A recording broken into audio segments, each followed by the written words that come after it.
Welcome to Fierce and Fearless, the go-to podcast for the modern, unstoppable woman. We are your hosts, and I'm Sonali and Zoe, a fitness enthusiast, a fierce entrepreneur, and the founder of Feed Smart. And I'm Zoe Modgill, your guide to all things fitness, nutrition, and beyond, encouraging strength in every aspect of life. Together, we're here to explore the world and the spectrum of womanhood, motherhood, careers, fitness, nutrition, and even mental health. We're here not just to share insights, but to debunk myths and offer tangible tips that empower you to lead a life that's both dynamic and balanced. So get ready to explore new perspectives. Let's dive in. Welcome to today's episode of the Fierce and Fearless podcast. Today, we're diving into a topic that has been very heatedly debated in the health and fitness industry. Sugar. Is sugar really the enemy, or is it really much more about how, when, why you consume that matters? Many of us have been told that sugar is bad and that we should totally avoid it. But today we're going to challenge those norms and explore a bit more of a balanced perspective. I'm Sonali, your host today. And I'm Zoe. And yeah, this is an interesting topic because I think Sonali has done this from quite a different perspective than I have in terms of understanding sugar. We're aware of what sugar can do and how it contributes to our lives, both good and bad. But I think it's important that we kind of state some of the obvious stuff, which is, in this case, the science of sugar in terms of consuming it. There are natural sugars, and these are things that are just found in your fruits, your vegetables, your dairy, and there are added sugars, which is the alternative, which is things that are found in processed food, packaged things, drinks. And honestly, everything that comes in a little packet, you will somehow find that there are some hidden sugars over there. The two sugars, when put together, one will contribute to your body, and the other really is just empty calories that is being added into your system for no rhyme or reason. Okay? It's important that you also understand that sugar is a massive energy source. If you are somebody who exercises and swears by it, our bodies actually will metabolize sugar into something called glucose, right? This becomes your primary energy source, which means without it, you're really going to suck. This process is essential for our brain function and physical activity. So sugar is not just about movement when you're consuming it as an energy source, but it's actually important for your overall reactions and everything, how your body will respond, your mind, everything works better with this sugar in your system. But there are different ways in which the body will react, which is what we're going to go into deeply, because quantity and how much you have is important, which is what Sonali is going to bring in right now. Also, I think it's important to point out that carbohydrates are also forms of sugar, right? It's not just the sweet stuff. The World Health Organization recommended that not more than 10% of your daily diet should make up of added sugars, right? So for someone who's consuming an average of 2,000 calories, that's about 50 grams or 12 teaspoons of sugar. And for kids, this should not be more than 60 spoons, which is about 25 grams of sugar. Right? This is crazy. So 2 Oreo biscuits has 10 grams of sugar. A can of Coke is 35. So you're already done once you've had that can of Coke for the day. Yakult, which people think is very healthy and great for the gut, is actually 50% sugar. And that is 4 to 5 grams in that little tiny thing. Flavored yogurt, which is perceivably meant to be a lot healthier. You might get the protein with it, but you're still getting about 15 grams of sugar as part of that. So obviously it's tough, right? You can't just eliminate sugar, but we have to do moderation is key, right? Because we all know this, but it's really important to spell it out. Excessive consumption of sugar is directly linked to obesity, weight gain, diabetes, heart diseases, and everything else that can go wrong in your health, right? So portion control, moderation, and reading your labels. I'm going to go a bit more deeper later on understanding what are the different forms of sugar. People don't just write sugar. They use a lot of keywords out there that we can't even pronounce or we don't even know, but they're all forms of sugar. Yeah, I think, Zoe, timing is very important. I think that's helped me in my sugar consumption is when I actually take that sugar. You know, it's like with a lot of my clients, there's a thing that I try to follow. I feel that whatever we give enough fuel to creates a fire ultimately. So too much focus on something, I feel like, will not always give you the best results. And by that, I mean that, like you touched upon it, moderation is key, which means following a bunch of basic all-rounded rules of, in terms of, in this perspective, is when sugar is actually going to work for you, right? When is it going to work for you in your advantage? It's like how we time having protein. There's so much talk about when to have protein, what to have as a pre-workout snack, what to have as a post-workout snack. Now, understanding how sugar also works in our system is something that somebody should try to bother about understanding in terms of utilizing that as a good source of energy, right? So consuming sugar before a workout will provide you with a source of quick energy. Okay. You can, and what it does is it will help you replenish your glycogen stores, which is your ability to keep going at that particular physical activity. Okay. So a banana is great with a small glass of chocolate milk sometimes as a combination. I actually love the idea of like banana and a piece of chocolate as a pre-workout. Or even a little bit of coffee, but that's caffeine is another topic. But it works. It creates that alertness in the system. And this is important also to bring in that, for instance, right now, like I'm training for this amazing personal goal of 40 hours of cardio before I turn 40, which is something crazy I felt like doing. And it's meaning that I'm actually exercising for up to sometimes on some days 3 hours back to back with a mini break. And that means I need something to replenish my glycogen stores to keep me going, because I got a goal I need to finish. What does that mean? A small snack. So strategically snacking on things that have sugar in them and give you that energy boost is where you're looking to try and have them. And this applies to the household as a whole, right? It actually, having that will help you stabilize your blood sugar levels, which is what you want. You don't want these massive drops and highs when you are consuming sugar, which is what people don't understand. So it's about understanding when and how to have it. If you really get into everyone's psychology, most people are having a bar of chocolate before they go to bed. Okay, when they're sitting there watching TV, they're just like chilling, having something warm and a piece of chocolate, which becomes 10, in most cases, a bar. I know it because it happens in my extended household. I watch it happen. Okay. And this is the worst time because your activities are completely low. You're about to go to bed, right? If you're going to have a bar of chocolate, or if you want to have even a piece of cake, I always tell my clients, you know what, have it right after your workout. You're going to utilize it, or have it prior to your workout. You're going to utilize it as energy. And this is something that is so important and will help anyone understanding how to include sugar in their life. I've also realized that I work out in the mornings and I love mangoes. And right now is full on mango season. So I pile on those mangoes before my workout. But obviously it's not the first thing I put in my body. I have my coffee, my fat and my nuts.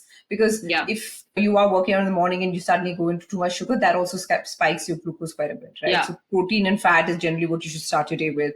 But then I think also another good time to have sugar is post your meal, like after lunch. There's a reason why it's dessert, and the spike is not so high because you've already lined your stomach with, again, protein, fats, and assuming that you've had a nice balanced meal. So then that dessert doesn't do so much harm.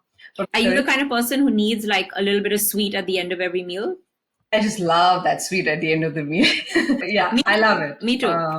Me too. But I wouldn't always order dessert. If it's a lunch, if I'm out for lunch, I do. If you're out, But if I'm out for dinner, no way. I do it. I still do it, I have to say. And I also have a piece of chocolate after every meal. But it's dark chocolate. I'm not going to lie. On the darker side, 70, 80, 90. I've got to really be like in the cutting phases of my life trying to do something or achieve some kind of physical goal. But on general, it revolves around between 70 and 80% piece of chocolate. 2 pieces sometimes, I'm not going to lie, post dinner and something post lunch. Or like my 4 o'clock snack is a yogurt bowl with some honey and seeds and berries and things. So that's also got good sugar in it. So you just work around what works for you. So natural forms versus refined forms. Sugar is a processed form, and there are many other processed forms of sugar. And natural is something which doesn't go through the processing. For example, if you have a date, right? Now, date sugar is a lot better than, let's say, a date syrup. Like that has gone through a lot more processing, right? The date sugar is literally just peeled, ground and had, right? And dates have a lot of other nutritional benefits, which is great for kids. Same with jaggery, right? Jaggery also gives you the same amount of spike, but it's still a better form. Things that you can read and understand at the back of a label are always better for you than what you can't, right? So when you see things that end with OSE, like fructose, sucrose, maltose, dextrose, just stay away, right? That shit is highly chemicalized, right? Or you see these syrups, high fructose syrup, malted syrup, brown sugar, this and that. Again, they're all forms of sugar that are highly chemicalized, that do nothing for you. And then now you have sugar-free, right? But if you look behind, you will see something known as maltitol, maltodextrin. All of these are again chemicalized forms of lower calorie sweeteners. So basically, just know, if you can read and understand what it is, like if it's something that you've had and comfortably had, then it's fine. So unrefined coconut sugar, like I said, jaggery or dates, these are still in the natural form, especially for your kids. You never want to give your child an alternative or a artificial sweetener like stevia or this maltitol or maltodextrin. You'd rather give them fruit or other forms of natural sugar. Yeah, I feel like I definitely did not grow up in terms of a healthy sort of upbringing. And by that, I remember eating tons of packet stuff, tons of like biscuits and cookies and I don't know, stuff that came out of a packet and stuff that was in tins. I remember eating a hell of a lot. I remember when I used to visit my family in England, every year they would have this massive cookie jar like in the kitchen. It was like, you know, filled with like chocolate cookies and this cookie and that cookie. And I remember actually going in like sneakily taking one very regularly and trying to not let anyone make a noise shutting the jar. I would remember like doing these kind of things. And when I think back now as to why that was not something that I should be doing, but I thought I shouldn't be doing it, if that made sense.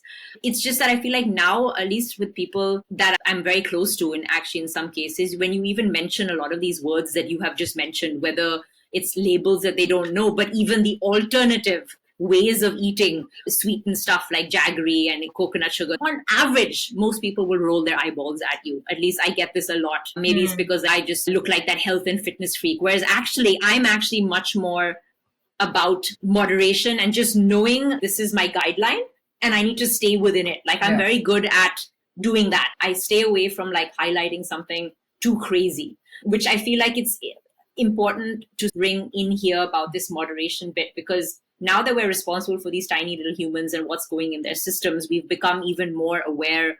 In the contrast with my upbringing, like I mentioned, when I bring things up with my family and they'll be like, oh, just give that, which was like an older, like Kellogg's, for instance. Okay, Kellogg's has been around like forever. In fact, I remember being on like a Kellogg only Special K diet for a very long time. Oh man, I remember those diets, dude. Yeah, if you look at the amount of sugar that is in that Kellogg box, which is labeled so wrongly as something that is helping you lose weight. But it's about understanding how and what that is doing for your system. It's completely wild, you know, that you brought this up right now, because I actually read something quite a while ago now, but it makes sense the more I think about it.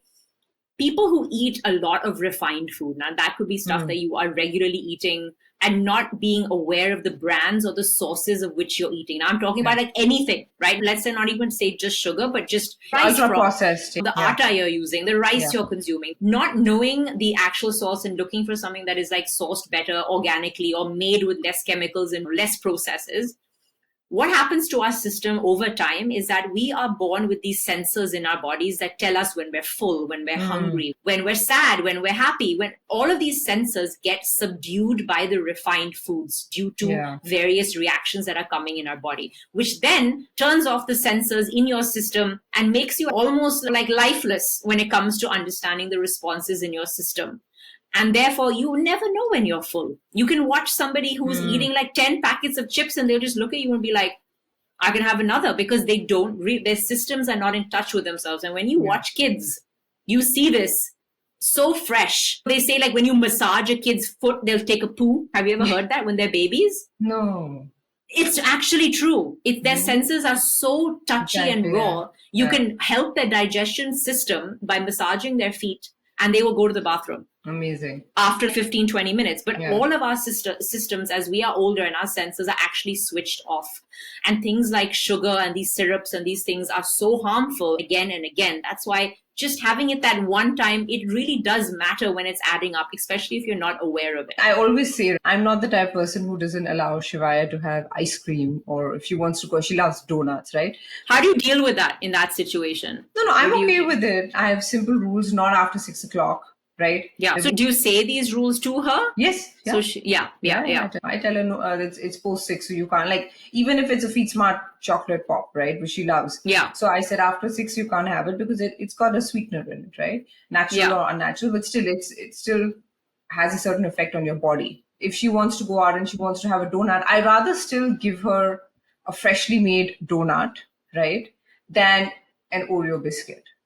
And how often do you make these freshly made donuts? No, I don't make them. But if we go to, even if I go to Krispy Kreme, right? Because what happens with packaged food is that there is so much that goes in to give it that shelf life stability. At the end of the day, it has to have 2 years. It has to sit in the same texture, same color, same everything for 2 years. It is not naturally possible. But if you leave a Krispy Kreme donut out, it would rot in 6-7 hours.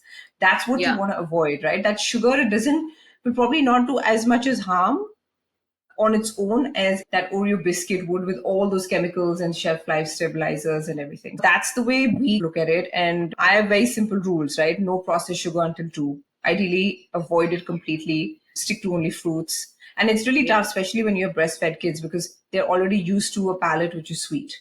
We introduced things like dates. We introduced things like alternative forms to give them relief from wanting something to eat like that. No sweet stuff for 6.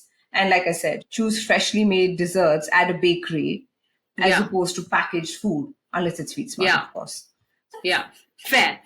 Yeah, it's, another time I'm going to mention this, but every time I talk to you and we get to know each other, we pick off different things that happen in our own households and how we use that information. For me, Zai doesn't actually know what chocolate is, the word. And that hasn't been a decision that I've made very consciously. It's just how I function in my day. I have a piece of chocolate sitting around and he doesn't ask and I don't offer and I don't talk about it. It is what it is. We have banana cake and I'm like, oh, do you want to have banana cake? And it's got banana chocolate cake. I just say the word. Yeah, I want to have a bite when we're out. Or he has chocolate milk in the evening. But does he understand what chocolate is and chocolate? I don't know. And I don't think it's because I just haven't brought it up. It's because it's just not a highlight in the way we function in our lives. It's not something I chase or Varun chases, or it's not something, the way in which we look at food and nutrition is just like quite staple. We feel like we'll have it if it's within reason. And if it's just an indulgence, then you say it's an indulgence. Oh yeah, it's exciting. Do you want to have some? Like I remember for Zai's first birthday, I had this idea and I did it, which is a great video, by the way, where we had him in his nappy and we gave him a cake, which was made out of healthy ingredients, but it would have had sugar and stuff in it. And it was just given to him and he could do whatever he wanted with this cake. And I remember him playing with it and dismantling it and putting 1 or 2 pieces in his mouth and he was fine. But I remember being like, oh no, it's got to be like a healthy cake. And I remember thinking about, because that's going to be the first time he really eats the word cake, which is so bizarre. Like what you associate cake with is like a fun function. It's like a celebration. It's where everyone's having a good time. I remember even just the other day, Varun was like, oh, he's had ice cream because we went out to this restaurant for lunch and he had ice cream. And he was really enjoying ice cream. Again, I don't think he knows what ice cream, the concept is. He was just enjoying it and it's called ice cream. You know what I mean? He's not like asking for it. But Varun's like, oh, here comes the crazy sugar rush, which I think is one of the most important things that even we, as you and I were discussing, how we just realized that a sugar rush is actually very much associated to the energy increase of a moment where we are in likelihood already quite stimulated, which is like a celebration out for lunch, like a new environment, a birthday. We're like sharing that activity, that energy, where we then miss. It's actually not proven, apparently, that the sugar rush comes directly for children from having sugar in that sense. It's actually a lot to do with the context in which they're having that sugar. It's usually at a time where something is happening, which I thought was really interesting. And probably also the quantity, right? Shivaya is allowed to eat cake at birthday parties. I never stopped her, right? But I also feel that because a threshold or understanding of sweetness is a lot lower than what other kids is, she won't eat a whole slice, right? She'll eat half, she'll enjoy it, and she'll leave it. She has a very healthy balance. Ask for cake at home when it's not a birthday? No. She hasn't asked. Once, she knows that for her, anything sweet is related to an outing, right? It's to a birthday party, or we're going to the mall, or we're doing something. So she knows that she's allowed and she'll ask and we give it. But it's not something you get at home, basically, unless it's our birthday and we've had people over and there's some cake, right? But she's not the kind of child to keep asking for it because, like you guys, She knows the concept, and I think a lot of it has to do with school, exposure to other kids, what is society and what happens around you. But she's not like crazy about it. I have seen kids who want ice cream every single day. I have seen that there are kids, you give them a slice, they want one more, one more, one more. So that means that at some point, the parents have not looked into building their nutritional foundation in a way where your body can't want so much of sugar if you've not already gotten used to a certain amount, right? It's not scientifically possible. So that's where the imbalance happens. That's what a parent needs to realize, that I just need to give them lower sweetened things, which is what I try to do as much as I can in Feed Smart, is like give kids what kids like, but with much lower sugar levels or sweetener levels, and bring their ability to handle sweetness down or to an acceptable level. Otherwise, even same with salt, right? You give them a packet of chips and then just go at it and go at it and go at it. Because they've got so many things in them that just, again, muscle, mind, brain, memory of that. I don't know, you get that high from the magic masala or the salt in it. So those triggers are very important. So we also keep it simple, but like going back to what you said, it's so important what parents do and how they eat. I think that is the holy grail. All food habits. It is. With all habits, like whether we're giving so much attention to things like sugar, just really bad habits like smoking and drinking and things that are so well proven to you to not actually help you.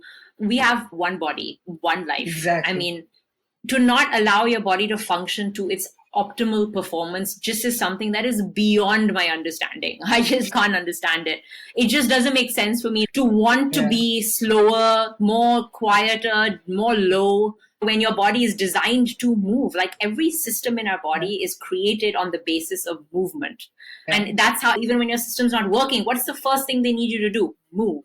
It gets the system moving, right? So anything that you have or consume, and how much you have it and when you have it, should really be based around what it is that drives you. What's your purpose in that day? What is your contribution to how you spend your time? I think that is such an important thing, which only comes from habit, which only comes from routine. It only comes from doing it on the regular, right? Whether it's, like you said, having sugar regularly on a high end and consuming it will make you want it more. So understanding how to have it and not have it, because I think that's actually worse. There are people who will be like, oh, no, wait, my kid's not having this. Or, you know what, I'm going to do a sugar-free diet for 6 months, like my client will tell me. I'm like, oh, great. By the time they reach that 6 months, they feel great. They look great. They've achieved that very superficial layer of achievement. And then they're like, now what? And then what happens is they go out someone's birthday. Even actually, they'll actually do it up until their birthday or till a trip and then go apeshit on the trip, which makes no sense. Your system is completely confused. What is it going to do? Make you crave what you try to take away from the system, which is also something that I do have to say I worry about, even with when I watch kids and parents and how they take these decisions and how they base them. You have to be really careful. How you do it is actually very important in shaping how that child will respond to things in the future, whether it comes. It's a very fine balance, because completely saying no might make them go the other way. When they actually see it, they completely binge, right? But giving it too frequently also gets their body used to a certain level and they want more and more of it, right? So there's that fine balance, because at the end of the day, what you do in these 7 years is so important to what they will be when they're 35, 40, and how their bodies are going to be. And I know what I have suffered because of a weak nutritional foundation. When I learned that about you as well, with how you have come from where to where in terms of understanding about nutrition, it is very much something that starts in the home. And parents have this responsibility to convey this information to their children and extended family in a way that makes it beneficial for them to live long, happy, strong lives. Just recently, I was hanging out with a friend, and their child was walking around saying, I hate food. And then even their mom was like, yeah, he hates food. And I was like, right there, statements like that, where you encourage that or you agree with that, is where the problem lies. You have to be super careful with what you are saying and doing. And this comes back to you on your own habits and your own understanding. It's also crazy how there will be many people and they will be like, how does that person eat like that? They're so skinny. They look so good all the time, but they're eating like cakes and burgers and French fries and pizzas all day. There's also this disillusion that comes with the idea that we can put whatever crap into our system if we still look thin. Which I've seen even with kids and moms. Oh, there's such a skinny bunch. Look how skinny my child is, but she's always eating chips and fries. Look at her. And I'm just like, firstly, it just doesn't make sense that they're always eating those sort of things. And it has nothing to do with, it all depends. Your metabolism, the way your system responds to foods will always be different. But is the inner product good? Exactly. Is it healthy? Yeah. Is your immunity great? Those things will catch up with you with time. And that's where the problem lies. There's enough research to say that scientifically, just being on a calorie deficit will make you lose fat, right? Now that calorie deficit can be French fries all day, right? Or chips all day. Yeah. And you're still moving more, but you will lose fat. But that doesn't mean that you're fit or healthy or any of that, right? No, it doesn't. No. So your balanced meal is as important. And exactly, that's the same syndrome for skinny kids. You can't just give them chips and Pepsi and Coke and think that, oh yeah, he's not putting on weight. And that's the only downside. Yeah, so the emotional connection to food is worth us bringing in and looping it in here, because there is a massive bunch of us that rely. And I have this as a question that I ask all my clients is like, when you eat, are you eating because of certain things that are happening? Are you stressed? Are you anxious? Are you nervous? Are you sad? Are you looking for comfort? And a lot of the time, especially things like sugar, can give this terrible illusion that it is providing that comfort that you think is missing. Guilty as charged. I eat when I'm stressed. It's a tough one. It is like things that we have been constantly associated with. Even I was watching Friends the other day, and I remember there's a moment where Monica or somebody was feeling sad, and then she was like, oh, do you want one of my cookies because you're going to cry? So this association and this reward system is something that we are beginning to realize about how actually damaging it is as a concept. It is, man. Using it as a reward for your child doing something or accomplishing something, please, I recommend you just stay away from that as a concept. It will have very bad implications later in life. Try your best not to use it. Subconsciously, I've caught myself being like, oh, we're going for football, and then after we're going to have French fries. I've done it and guilty, and I've caught myself doing it, and I've stopped myself from doing it. And I am all for making sure that there's enough movement, especially in my child's life, in my life as well, every day. Especially on days where I might eat differently, or I'm going to eat out, or I want to have something. So using positive reinforcements and reward systems with sugar is something that you want to tread carefully around. And most women, because moms, we've discussed it like 1,000 times, how we play this most pivotal role in our child's lives. And it is us actually who have the most problems with food. Yeah, if you come down to it, mothers are terrible. Oh my God, I deal with them all day and all night.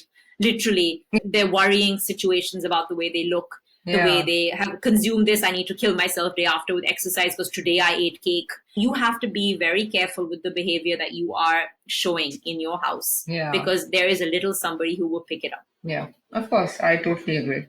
I say this a lot. Feeding smart as a family is the holy grail, right?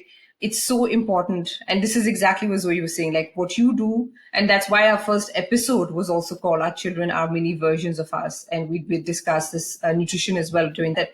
What you eat as a family is exactly what your child is eventually going to eat. You cannot be pumping in those chola bhaturas and giving him a khichdi, or having those jalebis and not thinking your child's going to pick that up, because that's not how it works. For example, every home has a pantry or a snack shelf, right? So I've had to physically take out things that I know we shouldn't eat and Shivaya shouldn't eat, so that she can open it up and choose whatever she wants. I've seen it in so many homes where there's a certain amount of section that the child can do. The rest of it has to be hidden, or there's a secret shelf and things like that. But ultimately, you're going to get caught, right? Inculcate habits that you guys can do as a family, and that in it eases out a lot of pressure around food and nutrition and choices for parents and families. So that would be my one take home. And the second thing is that always understand the importance of those 7 years, right? So build them well for your child, because the greatest inheritance you can give to your child is good health.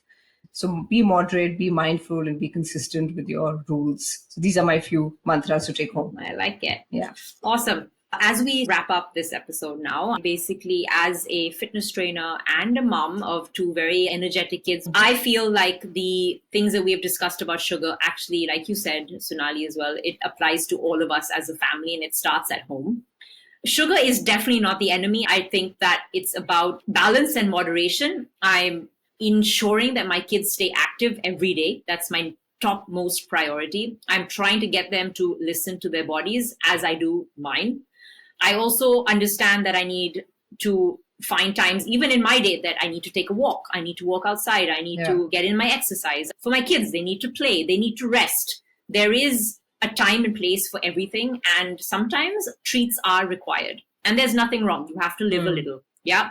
Many of my clients are constantly worried about protein intake or harming their system when they actually don't even have it nailed down to something as simple as understanding sugar. So smarter choices is important so that people stop fearing food, but instead they really just understand, because there's too much out there now. Be smart, come down to the basics. Yeah. I am a very proud lover of dark chocolate. Okay. I go absolutely ape shit when my birthday comes every year, which is coming up very soon. And I literally have a 3 kg chocolate cake. I look forward to it. I feel like we do have to live a little, and understanding that it's not an enemy. I didn't ruin all my regular routine habits by having that one cake. So my take home is that it's definitely not the enemy. Understand when you can have it and when you enjoy it. Understand why and what it's for, what it can do for your body. Understanding that the signals in your body are crucial, and that can only happen by eating well on the regular. Yeah. Fearing sugar means that you're just living in this little bubble where life's too short. You need to have the occasional something where you enjoy it and it brings a smile to your face. So thank you guys. Balancing it out is important, and making those choices and staying active above everything and using that energy when it's required is also important. So staying healthy, staying active, and staying fearless is important. Awesome. See you guys. Thank you. And that wraps up another episode of Fierce and Fearless. Thank you for tuning in and joining us on this journey. We hope you're going to walk away with some great insights, feel absolutely inspired, and ready to challenge norms.